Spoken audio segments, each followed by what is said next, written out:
Duck, the Great Western engine, worked hard in the yard at the big station. Sometimes he pulled coaches. Sometimes he pushed freight cars, but whatever the work, Duck got the job done without fuss. One day, Duck was resting in the shed when Sir Topham Hatt arrived. "Your work in the yard has been good. Would you like to have a branch line for your own?" "Yes, please, sir," replied Duck. So Duck took charge of his new branch line. The responsibility delighted him. The line runs along the coast by sandy beaches till it meets a port where big ships come in. Duck enjoyed exploring every curve and corner of the line. Sea breezes swirled his smoke high into the air, and his green paint glistened in the sunlight. "This is just like being on holiday," he puffed. "Well, you know what they say," laughed his driver. "A change is as good as a rest."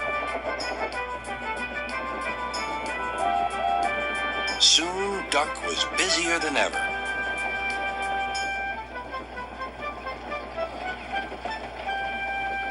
Sir Topham Hatt was building a new station at the port. Duck pulled the heavy freight cars wherever they were needed.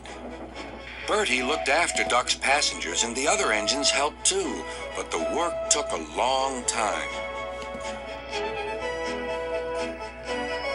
Noise and dust filled the air. "Don't worry," whistled Toby. "The station's nearly finished." "And on time, too," said Duck thankfully. Duck felt his responsibility deeply and talked endlessly about it. "You don't understand, Donald, how much Sir Topham Hatt relies on me." "Ach, aye," muttered Donald sleepily. "I'm Great Western, and I—" "Quack, quack, quack." "What?" "Ye heard? Quack, quack, ye go. Sounds like ye'd an egg laid. Now wheesht and let an engine sleep." "Quack yourself," said Duck indignantly. Later, he spoke to his driver. "Donald says I quack, as if I'd laid an egg." "Quack, do you?" pondered his fireman. He whispered something to Duck and his driver. They were going to play a joke on Donald and pay him back for teasing Duck. The engines were busy for the rest of the day, and nothing more was said.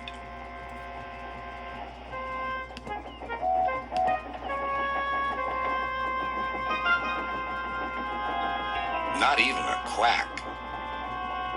But when at last Donald was asleep, Duck's driver and fireman popped something into his water tank. Next morning, when Donald stopped for water, he found that he had an unexpected passenger aboard.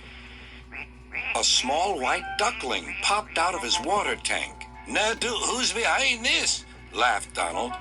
The duckling was tame. She shared the fireman's sandwiches and rode in the tender. The other engines enjoyed teasing Donald about her.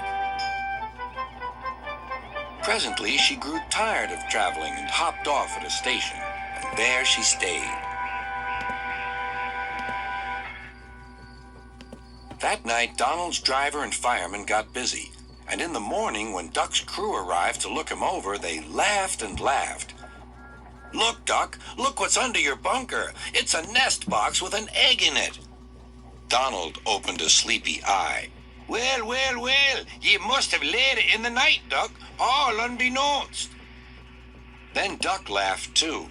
"You win, Donald. It'd take a clever engine to get the better of you." There's a pond near the duckling station. Here she often swims and welcomes the trains as they pass by. The station master calls her Dilly, but to everyone else, she is always Bill's Duck. Bear.